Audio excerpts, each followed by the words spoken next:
Hello दोस्तों, कैसे हो आप। आई होप आप बहुत अच्छे होंगे। दोस्तों, आज की प्रश्नोत्तरी की सभी प्रश्न महत्वपूर्ण हैं, इसलिए क्लास को ध्यान से देखिएगा और अपने उत्तर कमेंट बॉक्स में लिख के दीजिएगा। दोस्तों, संज्ञा प्रकरण से संबंधित जो हमारी टेस्ट श्रृंखला चल रही है, उसी में ये हमारा तीसरा टेस्ट है। उसी में हम प्रश्नों को प्रारंभ करते हैं। ये हमारा 57वें नंबर का प्रश्न है। क्या कह रहा है प्रश्न हमसे? प्रश्न पूछ रहा है, ह्रस्व स्वर की कौन सी संज्ञा होती है। तो से ऑप्शन देखते हैं। सबसे पहला फर्स्ट ऑप्शन है लघु, बी ऑप्शन है हमारा गुरु, सी ऑप्शन है गुण और डी ऑप्शन है वृद्धि। अर्थात जो ह्रस्व स्वर है उसकी कौन सी संज्ञा होती है। तो ह्रस्व स्वर की हमेशा कौन सी संज्ञा होती है? लघु संज्ञा होती है। तो आंसर क्या हो जाएगा इसका? ऑप्शन नंबर ए इसका राइट आंसर हो जाएगा। हमारा नेक्स्ट क्वेश्चन देख लेते हैं हम। दीर्घ स्वर्गी की कौन सी संज्ञा होती है। तो ऑप्शन है, फर्स्ट ऑप्शन क्या है? लघु है, बी ऑप्शन गुरु है, सी ऑप्शन गुण है और डी ऑप्शन वृद्धि है। तो दीर्घ स्वर की कौन सी होती है संज्ञा? गुण संज्ञा होती है। और ह्रस्व की क्या होती है? लघु संज्ञा होती है। तो आंसर क्या हो जाएगा इसका? ऑप्शन नंबर बी इसका राइट आंसर होगा। नेक्स्ट क्वेश्चन है हमारा, गै वर्ण का उच्चारण स्थान क्या है। जो गै वर्ण है उसका उच्चारण स्थान क्या है। तो गै का उच्चारण स्थान क्या होता है? तो सबसे पहले हम सूत्र याद करेंगे। गै का कौन से वर्ग में आता है? तो गै वर्ण का वर्ग में आता है। तो क वर्ग का जो सूत्र है वो क्या है? अकुह विसर्जनीयम कंठ है। अर्थात ए का वर्ग और हकार और विसर्ग का जो उच्चारण स्थान होता है वो क्या होता है? कंठ होता है। तो इसका जो राइट आंसर हो जाएगा वह क्या हो जाएगा? ऑप्शन नंबर सी इसका राइट आंसर हो जाएगा, कंठ। नेक्स्ट क्वेश्चन है हमारा, ट्री वृत्तांत की कौन सी संज्ञा होती है। अर्थात ट्री जिसके प्रत्यय जिसके अंत में लगा रहता है उस शब्द की कौन सी संज्ञा हो जाती है। तो उसकी ऑप्शन देखते हम। ए ऑप्शन है गति, बी ऑप्शन है गुण, सी ऑप्शन है हमारा वृद्धि संज्ञा होती है, डी ऑप्शन है कर्म प्रवचनीय। तो ची प्रत्यय जिसके अंत में होता है उसकी कौन सी संज्ञा होती है? उसकी गति संज्ञा होती है। कौन सी संज्ञा होती है? गति संज्ञा होती है। अर्थात इसका आंसर क्या हो जाएगा? हमारा राइट आंसर होगा ए ऑप्शन, गति संज्ञा। हमारा नेक्स्ट क्वेश्चन है, ओ वर्ण का उच्चारण स्थान क्या है। जो ओ वर्ण है उसका उच्चारण स्थान क्या है। तो ऑप्शन क्या दे रखे हैं? ए ऑप्शन है हमारा कंठ तालु, बी ऑप्शन है जिह्वामूल, सी ऑप्शन है दंतोष्ठ और डी ऑप्शन है कंठोष्ठ। तो ओ वर्ण किस किस से बना होता है? तो ये बना होता है ए प्लस ऊ। और ऊ का उच्चारण स्थान क्या होता है? ए का उच्चारण क्या है? कंठ। और ऊ का उच्चारण स्थान क्या होता है? ओष्ठ। तो क्या बन गया? कंठोष्ठ। तो आंसर क्या हो जाएगा इसका? कंठोष्ठ। ओ वर्ण का जो उच्चारण स्थान होता है वो क्या होता है? कंठोष्ठ। दोस्तों, जो कंठ तालु होता है वो किसका उच्चारण होता है? तो जो ए वर्ण होता है वो किस किस से बना होता है? ए प्लस ई इससे बना होता है। तो उसका उच्चारण स्थान क्या हो जाएगा? ए का कंठ हो जाता है, ई का तालु हो जाता है। तो ए वर्ण का जो उच्चारण स्थान होता है वो क्या होता है? कंठ तालु। दंतोष्ठ हमारा बकार का उच्चारण स्थान क्या होता है? कंठोष्ठ। नेक्स्ट क्वेश्चन है हमारा, ए वर्ण की कितने भेद माने जाते हैं।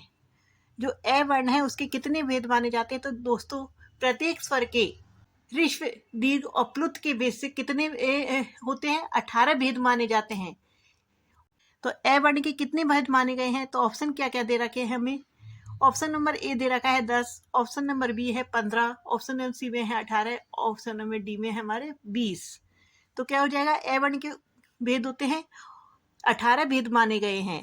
तो ऑप्शन नंबर सी इसकी क्या हो जाएंगे? सही आंसर हो जाएगा। नेक्स्ट क्वेश्चन है हमारा, आभ्यंतर प्रश्न कितने प्रकार के होते हैं। जो आभ्यंतर प्रश्न दो प्रकार के होते हैं। एक तो आभ्यंतर प्रश्न होते हैं और एक बाह्य प्रश्न होते हैं। आभ्यंतर प्रश्न पाणिनि जी के अनुसार तो 5 माने गए हैं। जो स्पृष्ट है अपना, स्पर्श है, ईषद स्पृष्ट है और विवृत है और ईषद विवृत है। ये 5 माने गए। लेकिन जो भट्टोजी दीक्षित है वो सिर्फ किसे मानते हैं? 4 ही आभ्यंतर प्रश्न मानते हैं। तो हमें यहाँ पर ऑप्शन में क्या क्या दे रखा है? ऑप्शन नंबर ए में देख रखा है 2, ऑप्शन नंबर बी में है 4, ऑप्शन नंबर सी में है 8 और ऑप्शन नंबर डी में है 10। तो आंसर क्या हो जाएगा? ऑप्शन नंबर 5 हमें दे नहीं रखे, सॉरी 5 की संख्या कहीं पर भी नहीं है, तो हम किसे मानेंगे? 4। आभ्यंतर प्रत्नों की संख्या किसे मानेंगे? 4। अर्थात भट्टोजी दीक्षित कितने मानते हैं आभ्यंतर प्रत्न? 4 मानते हैं। नेक्स्ट क्वेश्चन है हमारा, बाह्य प्रत्न कितने प्रकार के होते हैं? आभ्यंतर प्रत्न अपने लघु सिद्धांत कौमुदी में कितने दे रखे हैं? 5। पाणिनि जी के अनुसार कितने हैं? 5। लेकिन भट्टोजी दीक्षित मानते हैं सिर्फ 4। बाह्य प्रत्न कितने हैं? तो बाह्य प्रत्नों की संख्या 11 मानी गई है। कौन कौन सी मानी गई है? तो श्वास, विवार, संवार, घोष, अघोष और नाद, ये 6 तो ये हो जाते हैं। उसके बाद अपने आ जाते हैं अल्पप्राण और महाप्राण। अल्पप्राण और महाप्राण, उसके बाद आ जाते हैं हमारे स्वर की जो तीनों होती है अपनी उदात्त संज्ञा, अनुदात्त संज्ञा और स्वरित संज्ञा। इस प्रकार बाह्य प्रत्न कितने प्रकार के हो गए? 11 प्रकार के हो गए। तो आंसर क्या हो जाएगा इसका? ऑप्शन नंबर सी इसका राइट आंसर हो जाएगा। नेक्स्ट क्वेश्चन है, पवर्ग तथा उपध्य मानिए का उच्चारण स्थल क्या है? प वर्ग का उच्चारण स्थान और उपध्य मानिए का जो उच्चारण स्थान है वो क्या है? तो ऑप्शन क्या दे रखे हैं? ऑप्शन नंबर ए में है दंत, ऑप्शन नंबर बी में है कंठ, ऑप्शन नंबर सी में है तालु, ऑप्शन नंबर डी में है ओष्ठ। तो जो पवर्ग जिस कौन से सूत्र में आता है तो पहले वो देख लेते हैं। तो उपध्य उपू, पद्य मानिए नाम ओष्ठो, अर्थात उकार का, पवर्ग का और उपध्य मानिए का जो उच्चारण स्थल होता है वो क्या होता है? ओष्ठ होता है। तो इसका राइट आंसर क्या हो जाएगा? ओष्ठ, option number D. Next question है, किन वर्णों की उदात्त, अनुदात्त और स्वरित संज्ञा होती है? किन की होती है? तो उदात्त, अनुदात्त और स्वरित संज्ञा ऑप्शन क्या दे रखे हैं? फर्स्ट ऑप्शन है हमारा स्वर, सेकंड ऑप्शन है व्यंजन, थर्ड ऑप्शन है ऊष्म और फोर्थ ऑप्शन है प्लुत। तो उदात्त, अनुदात्त और स्वरित संज्ञा ये किसकी होती है? स्वरों की होती है। तो आंसर क्या हो जाएगा हमारा? ऑप्शन नंबर ए इसका राइट आंसर होगा। दोस्तों, उदात्त संज्ञा का कोई चिन्ह नहीं है। अनुदात्त का जो स्वर है उसके नीचे कैसी रेखा आ जाती है? आड़ी रेखा आती है। और स्वरित का स्वर के ऊपर खड़ी रेखा आती है इस तरह से। तो उदात्त, अनुदात्त और स्वरित ये क्या किसकी संज्ञा होती है? स्वर की होती है। तो प्रत्येक स्वर की उदात्त संज्ञा भी होती है, अनुदात्त भी होती है और स्वरित संज्ञा भी होती है। नेक्स्ट क्वेश्चन है हमारा, राजायती की पद संज्ञा किस सूत्र से हुई है? तो ऑप्शन क्या दे रखे हैं? पहला ऑप्शन है सितिज, सेकंड ऑप्शन है तसु मनवर्थई, थर्ड ऑप्शन है नेक्वे और फोर्थ ऑप्शन है सुप्तिगंतम पदम। तो दोस्तों, पद संज्ञा विधायक जो सूत्र होता है वो कौन सा है? सुप्तिगंतम पदम। पदम अर्थात सुप्तिगंत शब्द से क्या हो जाती है? पद संज्ञा हो जाती है।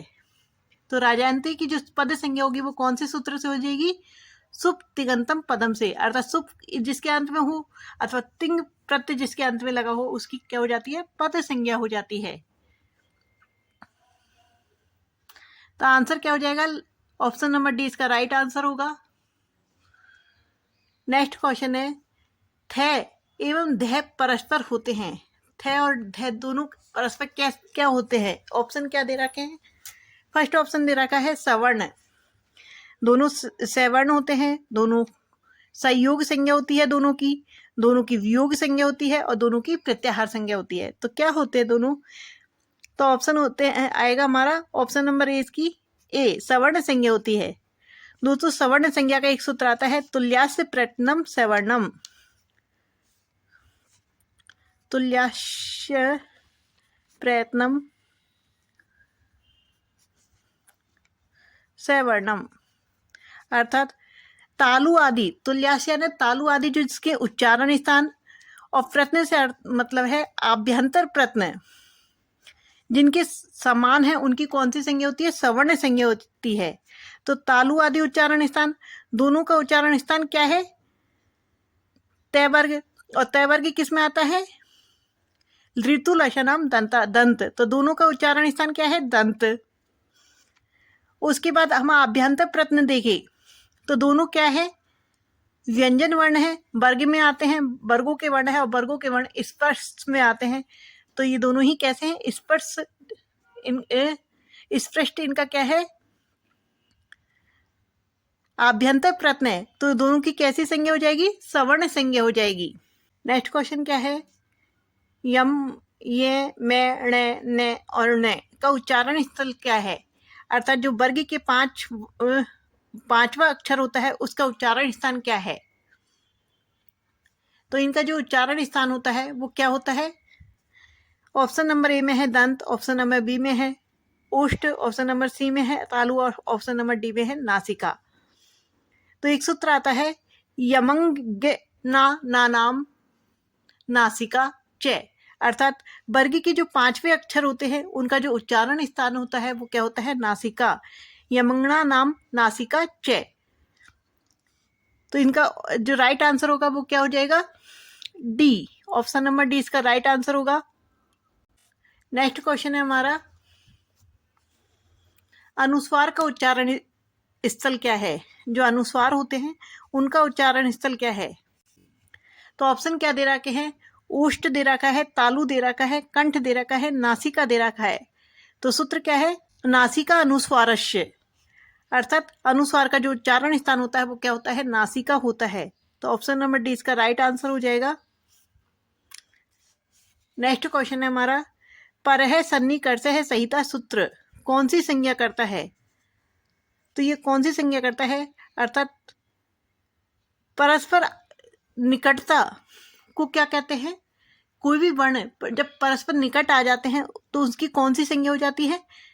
तो ऑप्शन दे रखे हैं, फर्स्ट ऑप्शन है हमारा पररूप संधि, सेकंड ऑप्शन है दीर्घ संधि, दीर्घ संज्ञा हो जाती है, पररूप संज्ञा हो जाती है, ऑप्शन नंबर सी में है वृद्धि संज्ञा हो जाती है, ऑप्शन नंबर डी में है संहिता संज्ञा हो जाती है। तो पर है सन्निकर्ष से संहिता अर्थात उसकी संधि हो जाती है, अर्थात संहिता संज्ञा हो जाती है। संहिता को ही क्या कहते हैं? संधि। तो उनकी संहिता संज्ञा हो जाती है। ऑप्शन नंबर डी इसकी राइट आंसर है। नेक्स्ट क्वेश्चन है हमारा, वर्ग के दूसरे, चौथे और ऊष्म वर्णों की संज्ञा होती है। जो वर्ग का कौन सा वर्ण है? दूसरा, चौथा और ऊष्म वर्णों की कौन सी संज्ञा होती है? ये सब क्या है? बाह्य प्रत्न है। बाह्य प्रत्न कितने होते हैं? 11 होते हैं। ऑप्शन नंबर ए में क्या है? संवार, ऑप्शन नंबर बी में है विवार, ऑप्शन नंबर सी में है अल्प प्राण, और ऑप्शन नंबर डी में है महाप्राण। तो दोस्तों जो दूसरे, चौथे और ऊष्म वर्णों की संज्ञा होती है वो होती है महाप्राण संज्ञा। कैसे याद रखते हैं? ए स्टार्टिंग का वर्ड्स है तो उस पहले से करो, पहला, तीसरा और पांचवा, और ये वे रले की तो कौन सी संज्ञा होती है? अल्प प्राण संज्ञा होती है, जबकि दूसरे, चौथे और ऊष्म वर्णों की महाप्राण संज्ञा होती है। तो आंसर क्या हो जाएगा? ऑप्शन नंबर डी इसका राइट आंसर होगा। नेक्स्ट क्वेश्चन है, कै वर्ण का उच्चारण स्थान क्या है? कौन सा वर्ण है? कै वर्ण का उच्चारण स्थान क्या है? ऑप्शन नंबर ए में क्या है? दंत है, ऑप्शन नंबर बी में तालु है, ऑप्शन नंबर सी में मूर्धा, ऑप्शन नंबर डी में क्या है? कंठ है। तो आंसर क्या हो जाएगा? कै वर्ग वर्ण का जो सूत्र है, कै वर्ग का जो सूत्र है वो कौन सा है? अकुहे विसर्जनीयम कंठ है, अर्थात विसर्जनीय नाम अकुहे विसर्जनीय नाम कंठ, अर्थात एकार का, कवर का, विषय का और हकार का जो उच्चारण स्थान होता है वो क्या होता है? कंठ होता है। तो आंसर क्या हो जाएगा? ऑप्शन नंबर डी इसका राइट आंसर होगा, कंठ। नेक्स्ट क्वेश्चन है हमारा, कात्यायन के अनुसार व्याकरण के प्रयोजन है। दोस्तों इससे पहले हमने पतंजलि के अनुसार व्याकरण के जो प्रयोजन पढ़े थे वो कितने पढ़े थे? 13 पढ़े थे। कितने पढ़े थे? 13 पढ़े थे। जबकि पाणिनि जी और कात्यायन के अनुसार जो व्याकरण के प्रयोजन है वो कितने बताए गए हैं? ऑप्शन देखते हैं। ऑप्शन नंबर ए में है 5, ऑप्शन नंबर बी में है 10, ऑप्शन नंबर सी में 15, ऑप्शन नंबर डी में 20। तो इनके अनुसार जो बताए गए हैं, कात्यायन के अनुसार व्याकरण के जो प्रयोजन है वो कितने हैं? 5 बताए गए हैं। कौन से? रक्षा, ऊह, आगम। लघु और असंदेह, ये 5 व्याकरण के मुख्य प्रयोजन बताए गए हैं। यदि किसी का नाम न देकर भी व्याकरण के प्रयोजन पूछे तो कितने बताएंगे हम? 5 ही बताएंगे। लेकिन यदि पतंजलि के अनुसार पूछे तो कितने बताएंगे? महाभाष्यकार पतंजलि के अनुसार 13 व्याकरण के प्रयोजन है। नेक्स्ट क्वेश्चन है हमारा, वर्गों के कौन से वर्ण अनुनासिक होते हैं? अनुनासिक पूछ रहा है, वर्ग के कौन से वर्ण होते हैं अनुनासिक?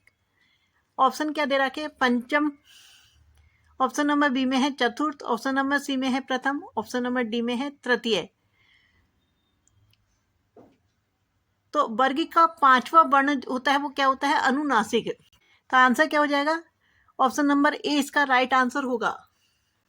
नेक्स्ट क्वेश्चन देखते हैं, कौन सा सूत्र गति संज्ञक नहीं है? अर्थात कौन सा सूत्र है जो गति संज्ञा नहीं करता है? सूत्र देख लेते हैं। ऑप्शन नंबर ए में क्या है? गति अनंतर है। ऑप्शन नंबर बी में है पूर्व अव्ययम। ऑप्शन नंबर सी में है अंतर परिग्रही और ऑप्शन नंबर डी में है भूषणी अलम। तो दोस्तों अंतर परिग्रह इससे भी गति संज्ञा होती है, पूर्व अव्ययम इससे भी गति संज्ञा होती है, और भूषणी अलम से भी गति संज्ञा होती है, लेकिन गति अनंतर है इस सूत्र से गति संज्ञा नहीं होती। तो आंसर क्या हो जाएगा? गति अनंतर है। ऑप्शन नंबर ए इसका राइट आंसर होगा। नेक्स्ट क्वेश्चन है, जय वर्ण का उच्चारण स्थान क्या है? कौन सा वर्ण है जय वर्ण? ऑप्शन क्या दे रखे हैं? ऑप्शन नंबर ए में है मूर्धा, ऑप्शन नंबर बी में है दंत, ऑप्शन नंबर सी में है तालु, ऑप्शन नंबर डी में है उष्ट। तो जय किस में आता है? चय वर्ग में आता है। तो चय वर्ग का जो सूत्र है वो क्या है? इचु यशानाम तालु। तो जो जय वर्ग वर्ण का जो उच्चारण स्थान होगा वो क्या होगा? तालु। ऑप्शन नंबर सी इसका राइट आंसर होगा। ऊष्म वर्ण कौन कौन से होते हैं? वो आपसे क्या पूछ रहा है? ऊष्म वर्ण पूछ रहा है। तो दोस्तों ऑप्शन क्या दे रखे हैं? ऑप्शन नंबर ए में है ये, रे, ले, वे। तो ये कौन से वर्ण हो गए हमारे? ये तो हो गए अंतस्थ वर्ण, इन्हीं अर्धस्वर वर्ण भी कहते हैं। स्वर ऊष्म वर्ण स्वर नहीं होते, ये सिर्फ व्यंजन होते हैं। से और है, ये इसका राइट आंसर हो जाएगा। चे, रे, ते, पे, ये भी कैसे वर्ण है? ये स्पर्श व्यंजन है। तो आंसर क्या हो जाएगा? ऑप्शन नंबर सी इसका राइट आंसर होगा। दंती सकार, तालव्य सकार, मूर्धन्य सकार और है, ये कौन से वर्ण है? ऊष्म वर्ण है। और दोस्तों इनका क्रम भी यही होता है, पहले दंती सकार आएगा, फिर तालव्य सकार आएगा, फिर मूर्धन्य सकार आएगा, फिर है आएगा। नेक्स्ट क्वेश्चन है, ह्रस्व स्वर कितने होते हैं? जो संस्कृत में ह्रस्व स्वरों की जो संख्या बताई गई है वो कितनी बताई गई है? तो ऑप्शन में क्या दे रखा है? पहला ऑप्शन है 5, दूसरा ऑप्शन है 9, तीसरा ऑप्शन है 13 और चौथा ऑप्शन है 8 है। तो ह्रस्व स्वर कितने होते हैं? तो ह्रस्व स्वर कितने होते हैं? 5 होते हैं। 5 कौन से होते हैं? ए, ई, उ, री और री। ये 5 क्या होते हैं? ह्रस्व स्वर होते हैं। तो आंसर क्या हो जाएगा? ऑप्शन नंबर ए इसका राइट आंसर होगा। नेक्स्ट क्वेश्चन है, से वर्ण का उच्चारण स्थान क्या है? तो से का जो उच्चारण स्थान आता है वो किस में आता है? से वर्ण किस में आता है? कौन से सूत्र में आता है? सूत्र आता है बना ऋतु लशानाम दंता। सूत्र क्या है? ऋतु लसानाम नाम दंतः। अर्थात रीवर्ण की, तैबर की, ले की, शकार की, इनकी क्या हो जाती है? इनका उच्चारण स्थान क्या है? दंत। आंसर क्या हो जाएगा? ऑप्शन नंबर इसका राइट आंसर होगा। दोस्तों आपको वीडियो कैसी लगी प्लीज कमेंट करके बताइए, तथा कितने आंसर आपके सही गए वो भी कमेंट बॉक्स में लिख के बताइएगा। तथा दोस्तों अगर आपने अभी तक हमारे चैनल को सब्सक्राइब नहीं किया है तो चैनल को सब्सक्राइब करना न भूलना। Thank you for watching. मिलते हैं अगली वीडियो में। Bye bye.